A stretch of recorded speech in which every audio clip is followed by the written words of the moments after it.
Hello दोस्तों, welcome in JBL। यहाँ battle through the heavens के वीडियो नोवेल बेस पर आधारित है। तो ध्यान से सुने और जल्द से जल्द सब्सक्राइब कर ले, जिससे आपको आने वाली नई वीडियो पहले मिल सके।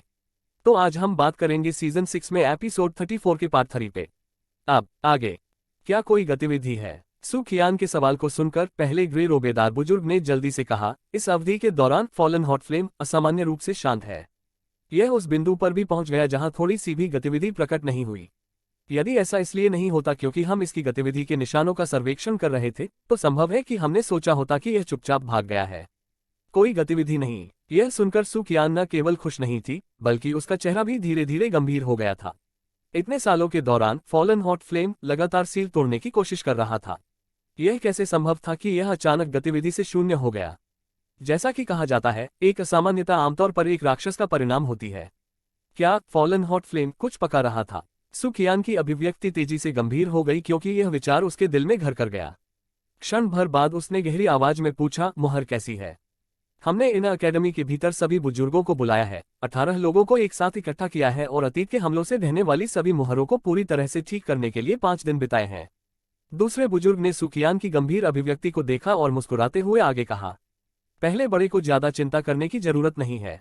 भले ही दुर्भाग्य से सील की पहली परत टूट गई हो, फिर भी वह सील है जिसे प्रधानाध्यापक ने व्यक्तिगत रूप से इस ज्वालाजिंग स्काई क्यूई रिफाइनिंग टॉवर की सतह पर लगाया था। इस फॉलन हॉट फ्लेम के लिए इससे बाहर निकलना काफी मुश्किल है। सू कियान ने अपनी भौहें तान ली और फटकार लगाए, इस फॉलन हॉट फ्लेम को कम मत समझो। एक स्वर्गीय ज्वाला अत्यधिक विनाशकारी प्राकृतिक शक्ति से एक अत्यंत लंबे समय तक एकत्रित होती है। इसकी ताकत भयावह कही जा सकती है। यदि कोई दुर्घटना होती है तो यह पूरी आंतरिक अकादमी तुरंत नष्ट हो जाएगी। ऐसी कीमत कुछ ऐसी है जिसे हमारी जियानान अकादमी वहन नहीं कर सकती। सू कियान द्वारा डांटे जाने पर उस बुजुर्ग को कुछ शर्म आ रही थी। फॉलन हॉट फ्लेम पर ध्यान देने के लिए और लोगों को नियुक्त करें। जैसे ही कोई गतिविधि हो, सिग्नल जारी करें। मैंने आउटर अकेडमी को पहले ही सूचित कर दिया है। ऐसे लोग होंगे जो इस समय तेजी से भाग रहे होंगे कि फॉलन हॉट फ्लेम के साथ कुछ गलत हो गया है। सू कियान गहरी आवाज में बोली, जी श्रीमान। यह सुनते ही दोनों बुजुर्गों ने आदरपूर्वक प्रतिक्रिया व्यक्त की। इसके अतिरिक्त तुम्हें इन छोटे साथियों पर अधिक ध्यान देना चाहिए। कुछ भी न होने दें। मैं स्थिति की जांच करने के लिए सबसे निचले स्तर पर जाऊंगा। जैसे ही सू कियान का शरीर हिलने लगा, वह तुरंत इस जगह से एक अजीब तरीके से गायब हो गया, पीछे 2 बुजुर्गों को छोड़कर जो एक दूसरे को देख रहे थे। एक दर्द जो उसकी हड्डियों के भीतर गहरे से रिस गया। जियो यान वर्तमान में यही महसूस कर रहा था। उसके बाद उस अदृश्य ज्वाला ने उसके शरीर पर आक्रमण किया, मानो उसका पूरा शरीर आग की कड़ाही में फेंक दिया गया हो। इसके अलावा यह लौ उनके शरीर को भीतर से जला रही थी। प्रचंड आग, गर्म तापमान, गति। ऐसा लग रहा था कि उसने तब तक हार नहीं मानी जब तक कि उसने उसके शरीर को राख में नहीं बदल दिया। उसके सिर से सफेद कोहरा निकल गया। जियो यान के शरीर के भीतर क्यूई पथ, हड्डियां और यहां तक कि खून भी इस समय अदृश्य हो गया था। अदृश्य ज्वाला उसके पूरे शरीर से टासल हड्डियों में कीड़ों की तरह रिसने लगी और उसके शरीर के भीतर जो कुछ भी जलाया जा सकता था उसे भस्म करना शुरू कर दिया। डू क्रिस्टल के भीतर छिपी डू क्यूई भी इस आपदा से बचने में असमर्थ थी। हालांकि जियो यान अपने शरीर के डू क्रिस्टल के भीतर नहीं देख सकता था, लेकिन वह यह महसूस करने में सक्षम था कि उसके भीतर डू क्यूई बाढ़ के पानी की तरह था जो बार बार मत रहा था। इस गहरी हड्डी दर्दनाक पीड़ा के तहत प्रत्येक मिनट के प्रत्येक सेकंड को ऐसा महसूस हुआ कि इसमें दिन या साल भी लग गए। हालांकि जियो यान को मौके पर ही बेहोश होने का आवेग था, वह यह महसूस करने में सक्षम था कि अदृश्य लौ के जलने से उसके अंग धीरे धीरे मजबूत होते जा रहे थे। इससे बार बार दर्द की तीव्रता भी बढ़ जाती थी। शरीर का ऐसा शुद्धिकरण एक तरह की यातना की तरह ही था। इन 2 वर्षों के प्रशिक्षण और अनुभव के बाद जियो यान को अपने दृढ़ संकल्प और दृढ़ता पर भरोसा हो गया था। इसके अलावा वह स्वर्गीय ज्वाला के लिए थोड़ा अनुकूलित भी था क्योंकि उसने पहले ही ग्रीन लोड स्कोर फ्लेम को सफलतापूर्वक परिष्कृत कर लिया था। ऐसा होते हुए भी हृदय ज्वाला के शुद्धिकरण के कारण उन्हें यह दयनीय भी बना दिया गया था। यह कल्पना करना मुश्किल था कि उन लोगों के लिए किस तरह की भयावह पीड़ा थी जो इसके अनुकूल नहीं थे। सहना, यह शब्द जियो यान के दिल में दोहराया गया था जब उसने अपने दांत भींचे थे। इस समय वह स्वयं को अधिक समय तक सहने के लिए केवल इस आत्मसम्मोहित करने वाली विधि का उपयोग कर सकता था। पीड़ा बहुत धीरे धीरे गुजरी। हालांकि जियो यान धीरे धीरे सुन्न हो गया क्योंकि इस तरह का तीव्र दर्द जारी था। उसके दिल के दर्द पर थोड़ा कम ध्यान केंद्रित करने के बाद वह अंत में अपने ध्यान को विभाजित करने में सक्षम हो गया था कि उसके शरीर में एसेंस हॉट फ्लेम के कैल्सिनेशन के तहत कई छोटे छोटे बदलाव हो रहे थे। थोड़ा सती डू क्यूई अपनी ताकत के कारण कुछ समय पहले 2 सितारों द्वारा अचानक बढ़ गया था। धीरे धीरे हॉट फ्लेम के इस तरह के कैल्सिनेशन के तहत बेहद आनंदमय गति से पर्याप्त हो रहा था। जियोयान यह महसूस करने में सक्षम था कि डू क्रिस्टल में सती भावना, जब उसने अतीत में अपनी डू क्यूई का उपयोग किया था, तेजी से गायब हो रहा था। डू क्रिस्टल एक बार फिर से अतीत की पर्याप्त भावना में वापस आ गया।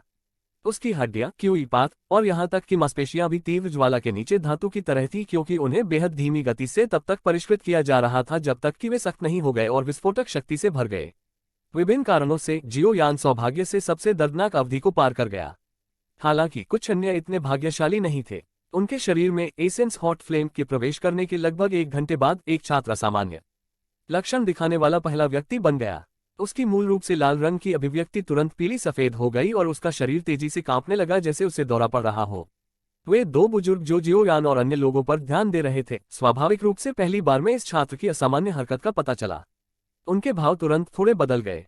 अपने शरीर की एक चमक के साथ वे बाद वाले के बगल में दिखाई दिए। उस छात्र की पीठ पर धीरे से उतरने से पहले वे सूखे हाथ उसी समय बढ़ाए गए थे। शक्तिशाली डू क्यूई अचानक उनकी हथेलियों से उसके शरीर में घुस गया। जैसे ही डू क्यूई बाहर आया, छात्र का शरीर और भी अधिक तीव्रता से कांपने लगा। अंत में उसके पीले चेहरे पर एक निखरी हुई लालिमा छा गई जो चादर की तरह सफेद थी। चमकीले लाल रक्त का एक ताजा कौर अनजाने में थूक दिया गया था। ताजा खून जमीन पर गिरा और तुरंत ची ची की आवाज निकली। सफेद धुएं की एक लहर उठी और अंत में जमीन पर एक उथला चमकीला लाल निशान छोड़ गई। ताजा खून निकलने के बाद उस छात्र ने भी धीरे से अपनी आंखें खोली। वह स्पष्ट रूप से समझ गया था कि वह विफल हो गया था और उसकी आंखें निराशा और लाचारी से भरी हुई थीं। आपको पहले पक्ष में आराम करना चाहिए। जब हृदय ज्वाला किसी के शरीर को परिशोधित करती है तो असफलता अक्सर होती है। आपको इससे ज्यादा चिंतित होने की जरूरत नहीं है। भूरे रंग के कपड़े पहने आदमी ने छात्र की उदास अभिव्यक्ति को देखा और उसे दिलासा दिया।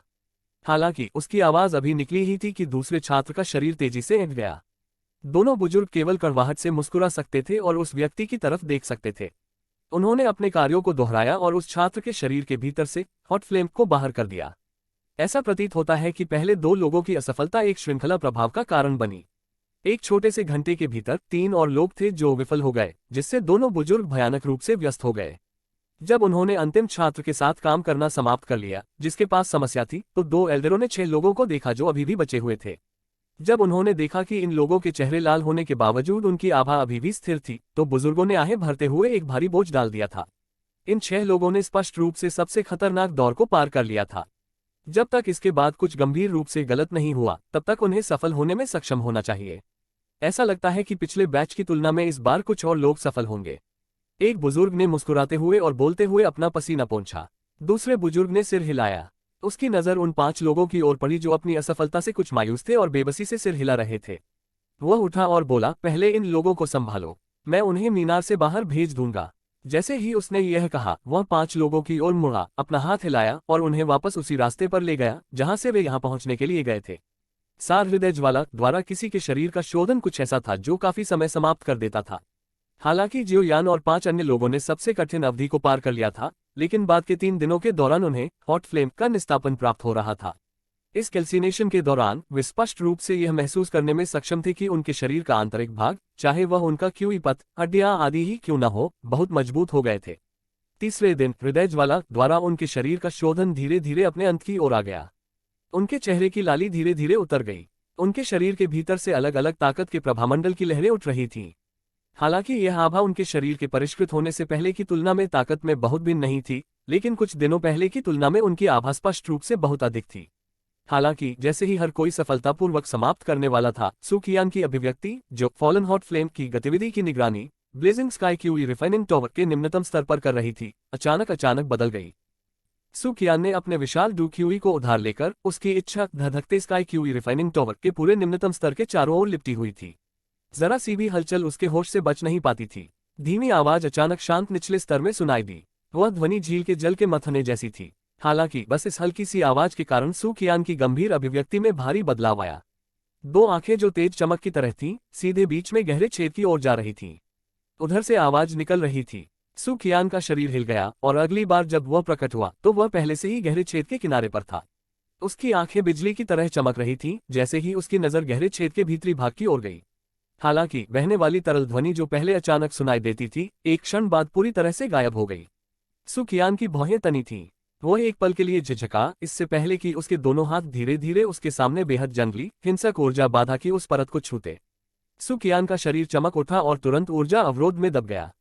उसके पैर उस गहरे छेद के किनारे मजबूती से खड़े हो गए। तुरंत ही उसके सामने से एक अत्यंत भीषण गर्मी उस पर झपटी। यहाँ तक सू कियान की ताकत ने भी इस तरह के उच्च तापमान को कम आंकने की हिम्मत नहीं की।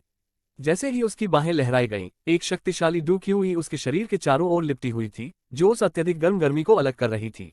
इन सुरक्षा को करने के बाद ही सू कियान की नजर गहरे छेद में गई। एक फीकी फ्लोरोसेंट रोशनी ने धीरे धीरे उसकी आंखों को ढंक दिया। इस फ्लोरोसेंट रोशनी के तहत उस अथाह छेद के गहरे क्षेत्रों ने आखिरकार एक और दृश्य का थोड़ा सा खुलासा किया। मैग्मा का एक समुद्र था। हालांकि यहाँ के मैग्मा का रंग साधारण मैग्मा की तुलना में असाधारण रूप से गहरा लाल दिखाई दिया। यह ऐसा था मानो उसमें अनगिनत मात्रा में ताज़ा खून मिला हुआ हो। उसका पूरा भाग एक अजीब रंग से भर गया था। सू कियान के चेहरे पर गंभीरता बढ़ गई क्योंकि उसने मैग्मा दुनिया के उस कोने को देखा जो एक अज्ञात गहराई के साथ जमीन में फैला हुआ था। हालांकि वह स्पष्ट रूप से जानता था कि फॉलन हॉट फ्लेम का मूल शरीर उसके भीतर छिपा हुआ था, फिर भी उसने अपनी ताकत से भी इस तरह के अत्यंत कठोर वातावरण में आसानी से प्रवेश करने का साहस नहीं किया। इसके अलावा फॉलन हॉट फ्लेम भी था जिसके भीतर छिपी कुछ बुद्धिमत्ता उसे खतरनाक रूप से देख रही थी। कोई गतिविधि क्यों नहीं है? मैग्मा की दुनिया अभी भी उतनी ही शांत थी जितनी पहले थी। किसी असामान्य हलचल का लेशमात्र भी चिन्ह नहीं था। हालांकि इससे पहले सू कियान ने अत्यधिक बड़ी ऊर्जा के प्रवाह को स्पष्ट रूप से महसूस किया था। किसी अन्य जीवित प्राणी के बिना इस गहरे भूमिगत क्षेत्र में फॉलन हॉट फ्लेम के अलावा और क्या इतनी बड़ी मात्रा में ऊर्जा धारण करने में सक्षम होगा जिससे उसे भी झटका लगे? टकराना। मैग्मा दुनिया के भीतर से अचानक और चुपचाप एक हल्की आवाज सुनाई दी। तुरंत यह अज्ञात ऊंचाई के गहरे छेद से गुजरा और सू कियान के कान में फैल गया। यह हल्की सी आवाज बिल्कुल दिल की धड़कन की तरह थी, जिससे सुनने वाले का दिल अनजाने में इसके साथ धड़कता था। सू कियान की आंखें तुरंत पिनहोल के आकार में सिकुड़ गईं। वह पुनः पुष्टि करने में सक्षम था कि उसके अधीन मैग्मा दुनिया निश्चित रूप से आसन्न घटना की तैयारी कर रही थी। पहले से वह अजीब आवाज निश्चित रूप से कुछ हटकर थी। हालांकि भले ही वह जानता था कि उसके नीचे के भूमिगत क्षेत्र में कुछ होने वाला है, फिर भी सू कियान ने उसमें प्रवेश करने की हिम्मत नहीं की। आखिरकार अगर उसे कुछ हो जाता है तो यह संभावना थी कि फॉलन हॉट फ्लेम के अचानक फिर से भड़कने पर यह इन अकेडमी तबाही में उतर जाएगी। टकराना। जैसे ही सू कियान गहरी सोच में थी, एक और नीची और गहरी आवाज अचानक प्रकट हुई। साथ ही यह आवाज पहले से भी ज्यादा साफ और तेज थी। उस तरीके से ऐसा प्रतीत हुआ मानो कोई चीज उसके कोकून से निकलकर प्रकट होने वाली है। टकराना। पिछले वाले के 5 मिनट बाद एक और आवाज आई, जिसके बाद 3 मिनट में एक और। जैसे जैसे समय बीतता गया, उस कुछ अजीब ध्वनि की धड़कन की आवृत्ति तेजी से तेज होती गई। अंत में सू कियान यह जानकर कुछ चौंक गई कि ध्वनि वास्तव में पूरी तरह से उसके अपने दिल की धड़कन की लय में थी। यह ऊर्जा। सू कियान के चेहरे पर एक हरा रंग उभर आया क्योंकि उसने उस परिचित ऊर्जा को महसूस किया जो अचानक बढ़ गई थी। इतने सालों के आदान प्रदान के बाद वह स्वाभाविक रूप से इस ऊर्जा से बेहद परिचित थे। यह कुछ ऐसा था जो फॉलन हॉट फ्लेम से संबंधित था। इसकी ऊर्जा अचानक क्यों बदल गई है और अतीत की तुलना में कुछ गुना अधिक शक्तिशाली हो गई है? बुदबुदाते हुए सू कियान की अभिव्यक्ति हैरान थी।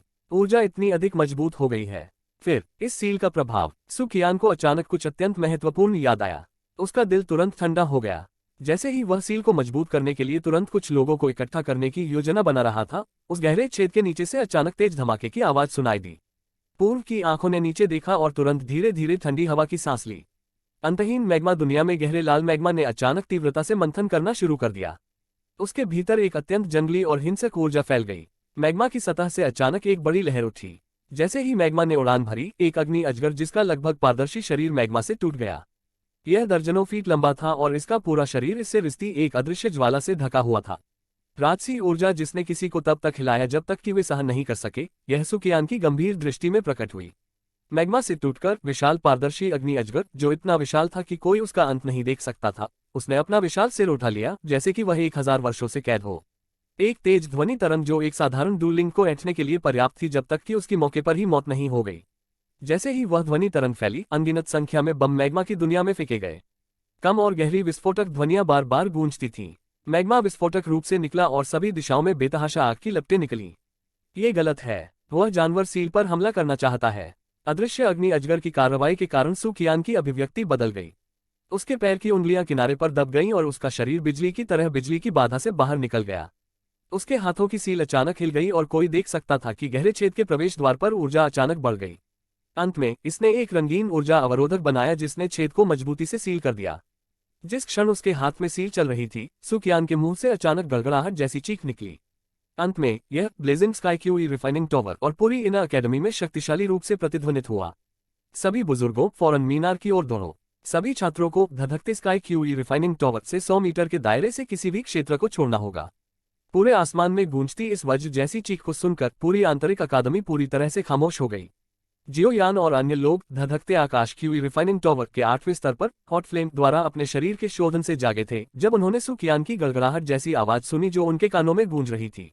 वे तुरंत चौंक गए। एक क्षण बाद जियोयान की आंखें, जो कुछ समझती दिख रही थीं, ने तुरंत एक उत्साहित अभिव्यक्ति प्रकट की। वह जानता था कि यह संभावना थी कि केवल फॉलन हॉट फ्लेम इस सुकियान को इतना गंभीर बना देगी।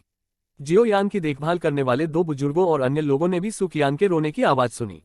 उनके हाव भाव तुरंत बदल गए। उन्होंने एक दूसरे को देखा और एक दूसरे की आंखों में आश्चर्य देखा। आप सभी को जल्दी से टावर छोड़ देना चाहिए, यहाँ मत रहो। ग्रे रोए हुए बुजुर्ग ने पहले अपना सिर घुमाया और लिन यान और अन्य लोगों से बात की, जिनके हाव भाव से संकेत मिलता था कि वे नुकसान में हैं। लिन यान और अन्य लोगों ने एक दूसरे की ओर देखा, लेकिन उन्होंने और देर नहीं की। वर्तमान स्थिति ने स्पष्ट रूप से संकेत दिया कि टावर के भीतर एक बहुत बड़ी समस्या उत्पन्न हो गई थी। उनमें से कुछ उठ खड़े हुए। इसके बाद वे तेजी से घूमे और तेजी से उस रास्ते की ओर चल पड़े जिस रास्ते से वे पहुंचे थे। जियोयान ने बिना कोई निशान छोड़े बीच में उस गहरे छेद को देखने से पहले एक पल के लिए विचार किया। ग्रीन लोड स्कोर फ्लेम की मदद से वह एक अत्यंत गर्म तापमान को स्पष्ट रूप से महसूस करने में सक्षम था जो उस गहरे छेद के नीचे जमा हो रहा था। इसके अलावा एक ऊर्जा तरंग जो चौंकाने वाली, जंगली और हिंसक थी, वह भी तेजी से बढ़ रही थी। जियोयान, जल्दी करो और इस जगह को छोड़ दो। एक बुजुर्ग ने एक बार फिर जियोयान पर दबाव डाला जब पहले वाले ने देखा कि जियोयान पिछड़ रहा है। जियोयान ने थोड़ा सिर हिलाया। उसने कुछ नहीं कहा और जिज्ञासु जियोयान को अपनी तरफ खींच लिया और तेजी से लिन शियुया और अन्य लोगों को पकड़ लिया। जिसके बाद समूह वो सुरंग में प्रवेश कर गया जिसके माध्यम से वे 2 बुजुर्गों की निगाह में पहुंचे। जियोयान और अन्य लोगों को जाते देख इन दोनों बुजुर्गों ने राहत की सांस ली। इससे पहले कि उनके शरीर तेजी से चमकने लगते, वे एक दूसरे से नजरें मिलाते। अंत में वे टावर के खाली इंटीरियर से तेजी से गायब हो गए। अरे जियोयान, क्या आप जानते हैं कि टावर में क्या हुआ है? लिन यान की अभिव्यक्ति रहस्य से भरी हुई थी क्योंकि वह जियोयान के पास गया और हंसते हुए पूछा। यह सुनकर जियोयान चौंक गया। वह तुरंत मुस्कुराया और सिर हिलाया। जियोयान को अपना सिर हिलाते हुए देखकर लिन यान को कुछ गर्व हुआ। वह बस कुछ रहस्य प्रकट करने ही वाला था कि जियान ने तिरस्कार के साथ उसके होठों को मोड़ दिया। उसकी कोमल आवाज सुरंग में गूंज उठी, क्या यह केवल मीनार के नीचे की ज्वाला का उठना नहीं है? ऐसा नहीं है कि पिछले कुछ सालों में ऐसा पहली बार हुआ है। जियान के इन शब्दों को सुनकर जियोयान की आंखों में आश्चर्य छा गया। वह वास्तव में टावर के नीचे सील की गई लौ के बारे में जानती थी। लिन यान शर्मिंदा होकर मुस्कुराए। तुरंत उसने जियोयान पर भौहें चढ़ाईं, हालांकि इस बार यह थोड़ा अलग लग रहा है। हालांकि टावर में पिछले वर्षों में कुछ ऊर्जा विस्फोट हुआ होगा, मैंने पहले एल्डर को इस गंभीर ध्वनि में कभी नहीं देखा। टावर में ऊर्जा वास्तव में बहुत अधिक हिंसक हो गई है। मैं अतीत में इसे स्पष्ट रूप से महसूस करने में असमर्थ था। हालांकि हृदय ज्वाला ने मेरे शरीर को परिष्कृत करने के बाद इस तरह की भावना उत्तरोत्तर स्पष्ट होती जा रही है। सामने मौजूद लिन शियुआ ने अचानक अपना सिर घुमाया और भौहों को सिकोड़ते हुए बोला, इसके बारे में भूल जाओ। इस तरह से हस्तक्षेप करना हमारे ऊपर नहीं है। पहले बड़े और दूसरे बड़ों की ताकत से सब कुछ ठीक होना चाहिए। बोलते ही जियोयान धीरे से हंसा। अगर यह जियोयान की पुरानी ताकत और रुतबा था तो इन अकादमी के इन सबसे उत्कृष्ट लोगों को निश्चित रूप से उसकी बातों से कोई फर्क नहीं पड़ेगा। हालांकि अब चीजें अलग थीं। यह संभावना थी कि उपस्थित लोगों में से कोई भी उसके द्वारा बोले गए किसी भी शब्द की उपेक्षा नहीं करेगा। अतः उसकी बातें सुनकर सभी मुस्कुराए और सिर हिलाया और आगे इस विषय पर नहीं उलझे। उन्होंने अपने कदमों की गति बढ़ा दी और तेजी से मीनार के शीर्ष की ओर बढ़ गए। 10 मिनट से अधिक की जल्दी के बाद जियोयान का समूह आखिरकार घुमावदार धुंधली सुरंग से बाहर निकल गया और blazing sky QE refining tower के पहले स्तर पर विशाल क्षेत्र में चढ़ गया। हालांकि जैसे ही सभी ने किनारे पर दबाव डाला और कुछ दर्जन कदम चले, एक तरल बढ़ गया। अचानक गिरने वाले झरने की तरह जोर से गिरने की आवाज सुनाई दी। इस अजीब तेज आवाज के तहत जियोयान और अन्य लोगों के भाव चौंक गए। उनकी निगाहों ने तुरंत ध्वनि का पीछा किया और अंत में उस गहरे छेद का सामना करने से पहले चले गए जिसमें रक्त लाल चमक थी। क्या हो रहा है? या एक व्यक्ति चुपचाप मुंह में लार निगल गया और ध्यान से बोला। इस तरह के माहौल में इस तरह की एक अजीब सी कर्कश आवाज किसी के दिल को भयभीत करने में सक्षम थी। जियोयान की निगाहें उस गहरे छेद के प्रवेश द्वार पर गौर से देख रही थीं। वह स्पष्ट रूप से महसूस करने में सक्षम था कि एक अत्यंत राजसी, जंगली, हिंसक ऊर्जा तेजी से आ रही थी। बगल में जियान ने भी उस जंगली और हिंसक ऊर्जा के आतंक को महसूस किया। उसका छोटा सा चेहरा थोड़ा बदल गया और उसके छोटे हाथ ने जियोयान को कसकर पकड़ लिया। टकराना। जैसे ही हर कोई बेहद घबराया हुआ महसूस कर रहा था, छेद के प्रवेश द्वार पर रंगीन ऊर्जा अवरोधक की एक परत अचानक दिखाई देने लगी। हालांकि ऊर्जा अवरोध तब प्रकट हुआ था जब एक रक्त लाल गर्मी बिजली की तरह बढ़ गई थी। अंत में गर्मी एक भयंकर गर्जना के साथ थी क्योंकि यह एक धमाके के साथ बैरियर से टकरा गई थी। अत्यधिक दृढ़ रंगीन ऊर्जा अवरोध तेजी से भयावह जंगली और हिंसक ऊर्जा के तहत फटने से पहले केवल 1 मिनट से भी कम समय तक सहन करने में सक्षम था। जैसे ही ऊर्जा अवरोधक टूटा, एक खून के रंग का मैग्मा स्तंभ जो दर्जनों मीटर बड़ा था, तुरंत गहरे छेद के नीचे से सभी दिशाओं में विस्फोटक रूप से बाहर निकल आया। अंत में यह आसपास के ऊर्जा अवरोध के साथ चला गया और हिंसक रूप से जियुयान और अन्य लोगों की हैरान निगाहों के नीचे टॉवर के शीर्ष से टकरा गया। और यहाँ पे यह पार्ट खत्म होता है। Bye bye guys. यदि आपको यह एक्सप्लेनेशन अच्छी लगी हो तो लाइक करें और नेक्स्ट पार्ट के लिए सब्सक्राइब जरूर करें, जिससे आपको नया पार्ट जल्द से जल्द पहले मिले।